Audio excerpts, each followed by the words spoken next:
ستوکهلم پایتەختا سوێدê û mezintirîn bajarê welêt e. Bajar li qiraxa Deryaya Baltîkê û li ser gelek giravan ava bûye. Di gel zivistanên xwe yên sar û seqemê jî xwezaya wê ya belkêş ew tim kiriye cihekî xweşî û seyranê jî. Bi taybetî jî buhar û havînan. Lewma ji re dibêjin Venedîka bakurê dunyayê. Nüfusa bajêr derdora milyonekê ye. Di nava qeydên dîrokî de cara pêşîn di sedsala sêzdan de weke bajar behsa Stokholmê tê kirin.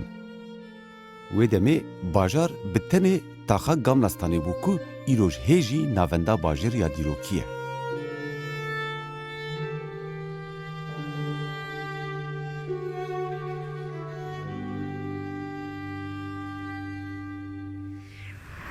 Em îro Stokholmê ne dibin van ewrên tarî de hûn dibînin îro niha roja ha lê Stokholmê saet piştî du siyar êdî dünya tarî dibe. Em hatin serdana pirtûxaneya Kurdî em ê bi birêz kek û hevalê min yê hêja Newzat Rorî re sohbetekê ser Kurdî û fikir û kultûra Kurdewariyê ya kutûbxaneyan ya pirtûxaneyan bikin. Newzat Rorî dejmera behs bike bê çi ye ew tiştaka em jê re dibêjin pirtûxaneyek ji bo çi giring e, ji bo çi ji me re lazim e û ev kar çawa tê kirin dê me bi vê kulturê ve serwext bike. Lê ew her wiha zimannase jî em ê pirsê bînin ser pirsgirêkên zimannasiya Kurdî, pirsgirêkên rêzimana Kurdî, alfabeya Kurdî, yekitiya zimanî şi ye ew tiştaka em jê re dibêjin yekitiya zimanî gelo dikare çawa bê ava kirin standardîzasyon çi ye. Newzat Rorî li Stokholmê di pencereya Kurdî de bîsteke de.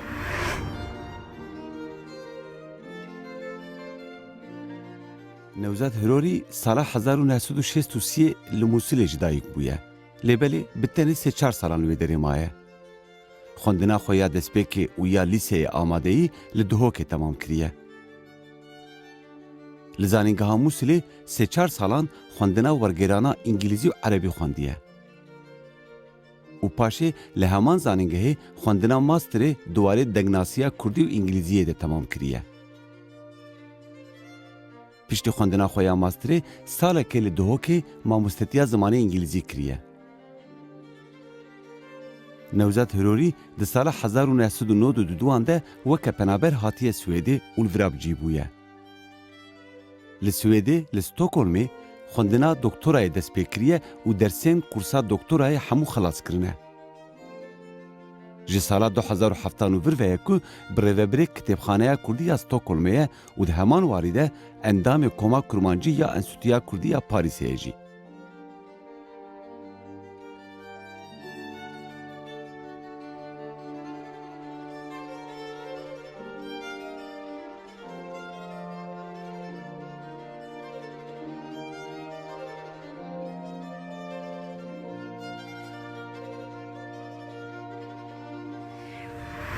Newzat gelek spas ji bo mazûbaniya te em hatine serdana Kitêbxaneya Kurdî ku milkekî me yê Kurdî ye nava Ewropayê taybetî û li Swêdê Stokholmê em ciyekî me ye mala me ye li vê derê. Spas dîsa ku tu tev li bernameya me dibe beşdariyê dikî. Tu dikarî piçekî ji me re behsa serboriya Kitêbxaneya Kurdî bikî. Ev pirtûxane çawa hat ava kirin ji ber ku min kekê Nedîm jî nas kiribû Nedîm Dağdewran rahmetî. Ez serboriya wê jî dizanim lê tu xwe ji me re behs bikî ez berim wê baştir be. Tu gelek xêr hatî kekê İbrahîm serçeva hatî we kitêbxana ronî kir bi hatina xwe. Bi Kurdî ez behsa Kitêbxaneya Kurdî bikim. Kitêbxaneya Kurdî sala 1997 bi hewl û xebatên rahmetî Nedîm Dagdeviran û dostên wî yên Kurd û Swîdî hat ava kirin. Ji wî demî de helbet heta niho kitêbxane vekiriye heye û armanca kitêbxanê her ji destpêkê ew bû ku bibin nimûneyeka kitêbxaneyeka bêje ya neteweya Kurd bes ne di nav Kurdistanê de ji ber şert û mercên Kurdistanê pir xirab in yan jî xirab bûn wî demî de gelek xirabtir bûn ji halê niha. Vêca ew kitêbxane ku bibe kitêbxaneyeka neteweyî li derveyî Kurdistanê û ew xebata xwe bi wesa dom kir jî hemî corên berhemên Kurdî kitêb, rojname, govar, afîş, poster, karte, muzîk, çi tiştekê ku bi Kurdî ye یان لەسەر کورد و کوردستانە یا bi zimanên din jî بله li vê kitêbxanê hatin civandin. Di destpêkê da berhemê kitêbxanê teqrîben 3000 kitêb bûn, niho halê hazir bûne 14500 kitêb teqrîben. Belê û hêdî berdewam dibe. Yani beşê musîkê me rastandiye lê beşên din چه berdewam. خبات li viratên kirin amuzda Ji bilî xebata kitêbxaneyê yani ku em karê kitêbxaneyê katalog kirinin, deyn kirina kitêb xelkên kitêba deyn dikin, kitêba bikartînin ji bilî wê çalakiyên dî jî li kitêbxanê tên kirin, çalakiyên yên kulturî. Wek semîner û semînerin, panelên. panelên, hindek cara şanûye, pêşengehên wêneyana yan pêşengehên resman, dîtinên dîne şeir xwandine, helbest xwandinin, heta film nîşandana filman jî teqrîben bêje her rojeka şemiyê me xelk fêr kiriye hîn kiriye ku êdî çalakiyek li kitêbxane heye yani êdî tiştek li kitêbxane heye werin serdana kitêbxanê bikin. Hem bi wê reyê yê ku tên serdana kitêbxanê berhemê kitêbxanê jî dibînin û belku zêdetirê teşwîqê kitêbxanê bin, hem jî bûye navendeka pêşkêşkirina kultura Kurdî, berdestkirina kultura Kurdî ne bitine bi rêya kitêban lê bi rêya çalakiyên din jî ku em dibêjin çalakiyên gelî yani gel ku tên bejdar. Tu li vir behsa hebûna 14000 kitêban pirtûkan dikî yanî çuwaran de ne heger ez bixwazim lêkolînekê em bêjin li ser dîrok û mêjûya Kurdan bikim ya jî ser zimanê Kurdî bikim ya jî ser edebiyata Kurdî ya jî ser civaka Kurdî bikim. Hemû berhemên ku pêdiviya min pê hebin dikarin li vê derê bên peyda kirin. Ez karim hemû çavkaniyê xwe li vira bibînim. Çavkaniyê vira çawan e dabeşkirina we ya nava waran de. Me çavkaniyên ku me hene yani ez behsa kitêba bikim ji ber ku ew beşê serekiyê kitêbxaneyê ne rastî. Ew çavkanîne yên ku di berê jî da em bijîn nivîskarên ku ne Kurdin li ser Kurd û Kurdistanê nivîsîne ji wan berhemane berhemên ku ji kitêba herî kevin 1787 ya Gerzûnî ji wê kitêbê hesab bike û hindî ku bi dest kitêbxaneyê ketine hatine kirîn yan jî diyarî bû kitêbxanê hatine dan ser Kurdan nivîsandin. Ewin mebesta min ew e yani ji wê dîrokê dest pê bike heta ku ya îsal jî mesela. Lê ew zehmeta ku ez bêjim ne hemî berhemên ku bi Kurdî hatine nivîsîn yan li ser Kurd û Kurdistan hatine nivîsîn tu li vê kitêbxanê bi destxanayê xî ne. Lê gelek ji wan berheme hene yê ku êdî li cihêndî bi dest te nakevin ku tu li vê kitêbxanê peyda dikî ew hene. Başî tiştê dî jî li vê kitêbxanê heye em bijîn erşîfa rêxistinên siyasiyên Kurda, partiyên siyasî yan jî belavokên rêxistinên Kurdayê ku li Swêdê bûn, parçeyên meqale û nivîsên ku di rojname û govarên Swîdî de hatine belavkirin li ser Kurd û Kurdistanê bi vî awayî jî erşîfeka baş li vê kitêbxanê heye ku hatiye parastin. û her lêkolînerekê ku bêt ji kîj cihê dunyayê bit dişêt bêt vê kitêbxaneyê wî ew berhem hemî berdest e yani em berdestî lêkolera heta kesên xelkî û hindek arşîvên şexsî kesayetî ya jî nivîskar û edîbên girîng yê dîroka edebiyata Kurdî jî li vê derê hene. Ji ber ku ez bûme şahid ez zanim ku di hin de nivîsên Celadet Bedirxan jî li vira hene. Ew arşîv çawa tê parastin li vê derê? Ew arşîv katalog kirîne parastîne ji wan mesela govara hewarê, govara ronahî ya orîjinal em bijîn li vê derê heye. Hindek jî Kurdên ku li Swêdê bûn kitêbxaneyên xwe yan beşekî ji kitêbxaneyên xwe diyarî dane kitêbxaneyê diwan da dîsa çavkaniyên pir hêja hene yê ku li cihên din êdî bi dest mirovî nakevin li vê rê tên parastin. Hemî berhemê kitêbxaneyê yan hemî tiştên ku tên nav kitêbxaneyê da yê ku ji me hatiye me katalog kiriye û di kataloga kitêbxanê de heye mirov şê lê binêrit û di aynî wextî jî de bu her kesî berdest e yani tiştê ve şartî tê da mirov kare xwe bigîne hemû berhem û tiştên ku li vira hatine parastin. Her berhemekê ku bir bixwaze û di kitêbxaneya Kurdî de hebe bêşek yani ji bilî kitêba rojname govar يعني از بوتا نمونه که بینم مثلا لیکولره که ژاپنی بری تقریبا 7 ساله دکترا خال سر ناسیونالیزم کردی دکر لدرو بریا مدیا کردیه هات کتابخانه کردی دزانی کو ما ارشیفه که باشه گوار روزنامه هیا هفته که مال کتابخانه کلی کلینا خال سروام که انگلیزیابی هبوله اوما مجیالی کاریابی تکر یعنی تدی جبروی از بجم یعنی گرینگیا کتابخانه کردی يعني جبلي كو خلق حساب دكن كو سمبولا كا كرديا لدربي كردستاني ل نافارو كا ويجي بر دولمندو و جرينجا دناغا جوات و ملتين روجلاتان آوین ده خوندن و پرتوک نبونه چاندا جواکی. هبونا پرتوخانهان دوی واریده وکه کاره کی برهوا بخویجی آلاوا سرکه دواری آوا کرنا بیره و پاراستن و وگوهستنا چاند و ویجه و زمانی کردی ده. که نوزت هروری جمره بحثا و پیدویه کر.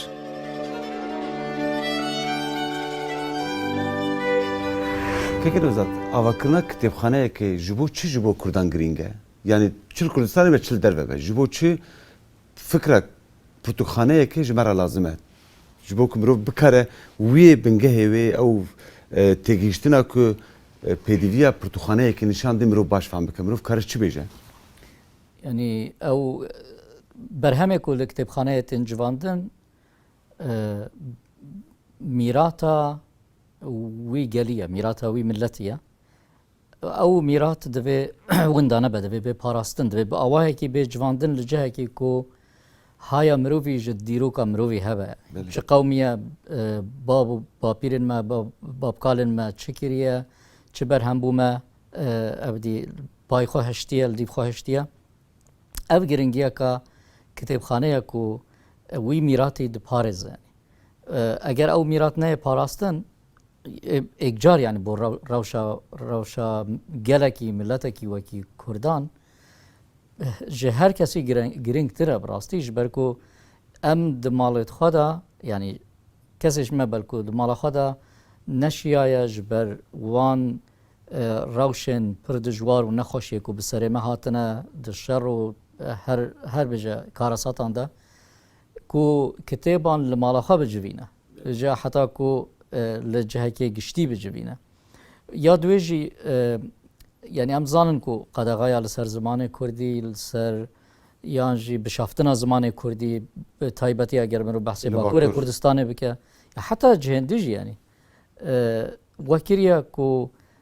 زمان ما دفکیجی به خراب کردن او جی نمینه یعنی او ستران او گوتنن پیشیان حیرانوکن تشدویت يعني او تشتكو فلكلوري ده هي شروكن جاليرينا داستان داستان شيروكن شيفانوكن هر تشتكي كو تو هزر بكي كو دل سرزاري خلقي هيا وخلق بالصالانه باخفتنا ودوري نفشن زاروكن خاكرنا اگر او باواكي نهن باراستن لجايكي نهن جواندنه او بشك ميراتا دفكي يا زمان كردي يعني ايدي لدنیای لجهان نامین قطراوی جی هیا کتابخانه که یک پاراستنا دیروکا کرد و کردستانه یک پاراستنا زمان کردیه و بیشک دور کرنا وی میراتیه بو نفشن کو لپشتی متن گرنگیا کتابخانه که بوی آوایی و جاندنا دیروکیه و جاندنا زمانیه ما مسته گاواک مرو بحثا پرتوخانه اندکه مرو بحثا کلتوره که پرتوکان کلتوره که پرتوخانه اندکه لیام ملته که روجلاتینه لروجلات ناوین خوندن نه چانده که جواکیه ایروش ام بیجن لسرانسر باجارن کردستانه کتابخانه هبجی پرتوخانه هبجی گلو او دکاره و تکیلیا که دخوازت جواکی ده آوا بکه گلو دکاره بگیجه و آرمانجی و تکیلی و پیوندیا نوا کتابان و جواکی تاکه کسان آوا بکه ام وکم ملت چانده که ما یا خوندنه هیا یا جی پلانه که ما یا خوندنه هیا یا او مثلا کو ام ملتکن کو ام ناخوینین و حش خواندن ناکن و ممکنه یعنی مرو يعني از حتى درجة راش بينينم اجبر كو مروف شيت بيجي كو كتاب خانة حسابك وكي هر جهة كدي يعني نبو همي کسی خوندت نوامه ده کمن راسته يعني كتابخانه جيش بوان كسا يكو جي كتاب حزدك يعني يكو دشن دخوينن از نشم بجم شوفيرك تاكسي تو مجبوري بشي كتابخانه لأوروبا جوا يعني بله يعني ما بس تمنوا دي ساجي تو تشبكي دبا قبلة هن بشكل جواكي نابا قبلة همي جواكي لي از باورد كم دوان سال ديماهية ده يعني از دبينم يعني مثلا اف نفشه نوتر کو درکت یل کردستانه جه کتابان حزدکه يعني نوک بريه جه کتابان شکینو وقت حزدکه جمد بيت جيلكينو هيا جيلكينو هيا کو حج خواندنا کتابات دکن مثلا از دبینم يعني بو نمونه لباکور کردستانه لهند باجاران ابدی هنه دیوان کتاب خواندنه هنه یان جی کتاب فروشیه که فرق بيجي كومين خوندنان بله حتی ناوی کری قهوه خانه کتاب خواندنه يعني ما هي جارك الرومانة كي هل بجيرن دشن مناقشة وين رومانة دكن يعني وين هل بس دكن لكردستان جيت تشتكي باشور كردستان جيت تشتكي وصهاي يعني ل وقت تبيت أنا بيت يعني أم كرد دوان 100 ساله ده قد راحت نبوينا كو أم إيدي هزرخوات دخارن وخارن تشتي أساسية جيان دانكن بجا بالا ما بكذا كتابة وخاندنة وتدي رومان وان تشتدي يعني دبي أم ويجي بينم برشة بخا يعني أجر مروي استقرارك أمنيتك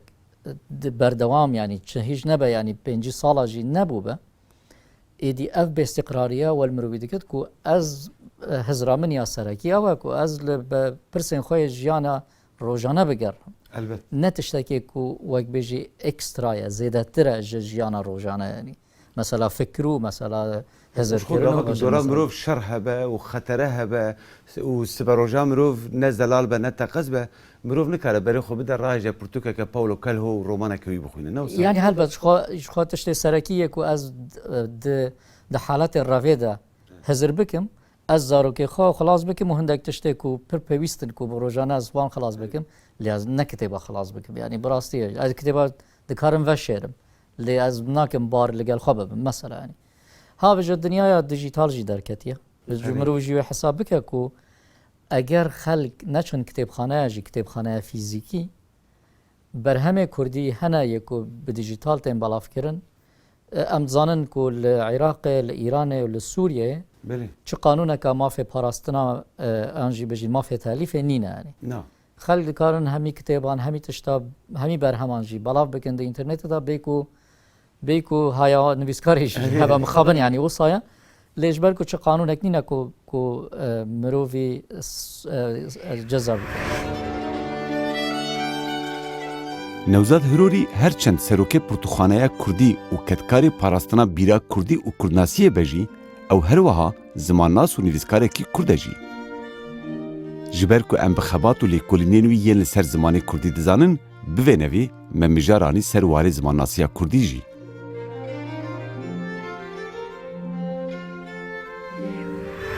ما مستأذنم كنت قريت سروكي كتابخانه كردي يا ستوكهولم اللي هر وها خباتي تيز مناسيج يعني جبرك استبيتر وكز مناسك نازدكم او خباتي تكيشت تشاس تشكر يعني خباتكم من داس فكر بو او بو كواس بو دكتوراه بو بله كواس السويد دكتوراه بخوين مخلاص بكم من كورسن دكتوراه خواندن من خلاص كرن من بشك تازه خوجي نویسان پشتیوی هند روش چبون کو من بردوام نکر راستی کتابخانه جیش تر بو استنگز باور کتابخانه جی پشتیوی هات سر دی وقت خو همین مدا کتابخانه کو خواندن نه لی جاردی جی از يعني وارد زمانی دا یاجمی واسه چالاکم از من دو جبر ندایا تو هر وقت تو تبل وی خباتا ربر راستویساننا کرمانجی جیبو دور ده مثلا بالا مدکشینه که هون حول دیدن استانداردیزاسیونه که نوا کرمانجی دعوا بکش برکو لهمبر سورانی کرمانجی پیچه که روشه که حساس ده بو قد خل سر هبون بتایبتی الباکور و روجاوا تو ندهات حسباندن لجالی دن و زراوه سورانی ایدی بو زراوه که ها کل سر گل خوات و برهم هاتو بکن گل لیکون هاتو بکن استانداردیزاسیونه خو کم زیادهش کرمانجی بهتر آوا کربو دروشه کرمانجی ده جبو چو حوجه دید که هون وکه کومک الهف بجفن و خباتك استاندارديزاسيون كردي پشتيار بكن تنه از اودیه که بجم لسر بری کو از بحثای بله برسوای پرسه بدم د مثلا استاندارد بونا سورانیه ده از خو به قناعتینی نم کو بله. سورانیه ده استاندارد کا باش هه يعني بمن- هيج تدبيجي بمن- جداهي تدجي نه نه هیچ هيا بمن پیتر استاندارد بون د کرمانجی ده پیتر جی خو گردیه کو واه. ج سورانیه ده از وی باریه ده معنی نه نکارمان هم أري يعني نمونه اودیا بدم ل مثلا کرمانجی ده کو بوچی حوجه یما به استاندارد بونه که هيا يعني اگر هم خال بندهند بگیرین کو اکادمیا کا کردی چه به پاشا و اکادمی رو نخاره و بریاره بده بجکنه هم زمانه که استاندارد بچکن يعني کرمانجی ام نزانن کنگی هم دبن دولت ام نزانن کنگی او اکادمی آواده به يعني حوجه داریا ما همیه های يعني وکی کو به زمان علاقه دارن چه نویسکار بن چه حتی خواندوانج يعني حوجه داریا ما به استاندارد که یا به پیشنیار استاندارد که از نبجم به فرض کردن او خبطه بجي يك جوان پیش دیارم بو او پیشنیاره که یعنی او پیشنیاره که آلی کاری کرنه که جبو ام بجن بسپوریا ما دواره کی ده هم خوازن و بسپوریه جی پار و بکن بخلق دیج یعنی بنویسکار جی من برسا يكتي زماني برسي چما اجبر كنت زاني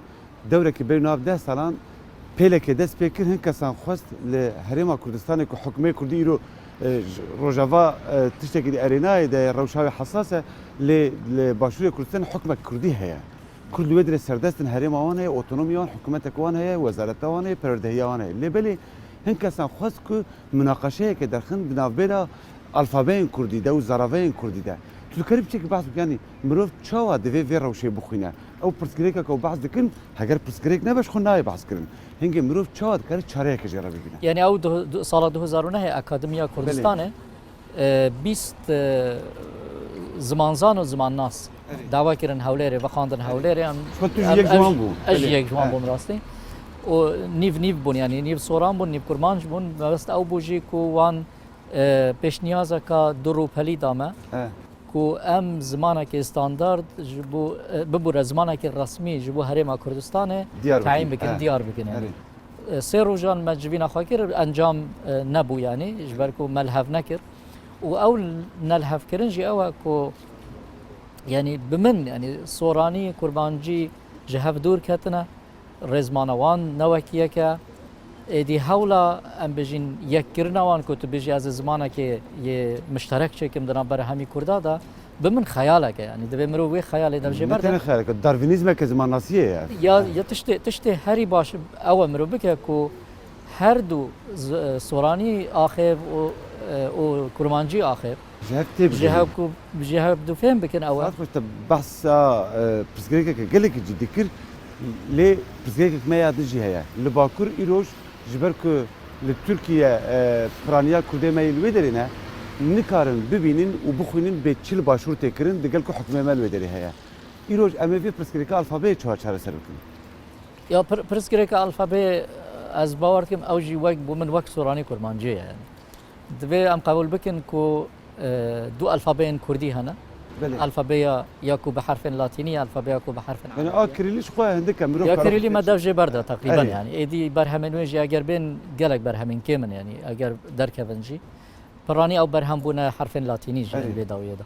ليه تشتوا جرينجوا كو دبي ام خافيري هاردو الفابيا بكن حتى كو روجا كي دولتها كما تشدبت يعني ابو من او برزجريك جي عين وكي سوراني وكرمانجي دبيت ام خافيري وان هاردو الفابيا بكن دبيت ام وان هاردو الفابيا بزانن بتايبتي كو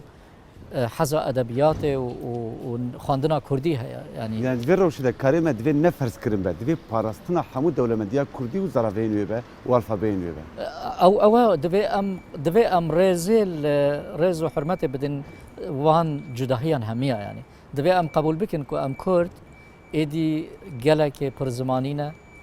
پر زرافينا و پر الفابينا جي يعني دبي ام قبول بكن يعني روشما وصايا جبركو ام د چار پارچه اندانا تو بيجي از بيجي مولا از كرد هميه بكم يك دبي ام يك گرتنه كي چكن يعني پر زحمته دبي مرو قبول بك او روش هيا واز وصى بوي اوای پرهبونه از معامله اللي قلبي روشه بك صافي ما اف بيرجي طالانان باراستيا قوري جو كشتن وقركرن وانفالان لسر ريين دور چگاوا کو زاروکا کی کرد جبه خودیتی û bêwelatiyê digiriya em bêtir lê sor bûn û me qûçekî din danî ser yekî din. Me li dûrî û bêriyê milkek danî. Du canî ku dê bûye li deh dunya, bi dengekî kurdanî. Em dizanin ku zivistanên Swêdê sar in, roj zû diçe ava. Lê em ji bo av û hawayê nehatine vandiran gewrê, em hatine ku welatekî ava bikin li dûranê.